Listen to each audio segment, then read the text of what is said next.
Tout d'abord, toutes nos pensées affectueuses vont à sa famille, et en particulier à ses enfants, dont elle était si fière. J'ai eu le privilège et la chance de rencontrer Marielle de Sarnez lorsque nous travaillions ensemble au ministère de l'Éducation nationale en 1993, grâce à Simone Veil. Son exigence professionnelle lui assurait le respect de tous, autant que son engagement au service d'une réelle égalité des chances, contre des mesures idéologiques, voire démagogiques, et si faciles qu'elle a toujours combattues. Marielle de Sarnez incarnait par son parcours ce que la politique française peut offrir de meilleur à son pays lorsqu'elle se met à son service. Celle qui avait beaucoup reçu à la naissance avait choisi l'action de terrain.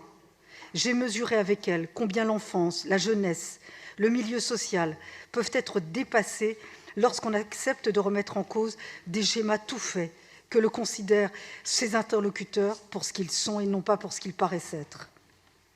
Marielle de Sarnez ne jugeait pas, ne remettait pas en question la légitimité, les choix ou les engagements de ses adversaires. Elle a toujours été à l'écoute et dans le débat et les échanges. Nous avons toujours été en contact depuis de nombreuses années, un contact qui ne s'est jamais interrompu depuis le ministère de l'Éducation nationale, aussi au Conseil de Paris et en particulier au Parlement européen. Le souvenir de combats communs à Paris et surtout à Bruxelles et à Strasbourg reste pour moi la meilleure manière d'honorer sa mémoire. Femme de caractère, d'action, elle était capable d'une bouleversante délicatesse à l'égard de ses amis. Femme de combat et de valeur, elle était capable de trouver, au-delà de toutes les différences, des terrains d'entente avec chacun de ses interlocuteurs. Marielle de Sarnez incarnait la permanence de la promesse laissée en héritage à la vie politique française par le président Giscard d'Estaing.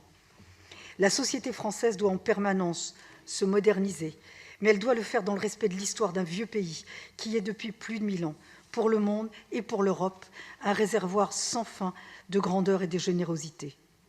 Sa disparition, le 13 janvier dernier, a mis un terme à 45 ans d'engagement politique ininterrompu au service de la construction européenne, de son pays et de sa ville. Paris qu'il avait vu naître, Paris qui a été son lieu d'élection pendant près d'un demi-siècle, ne l'oubliera pas.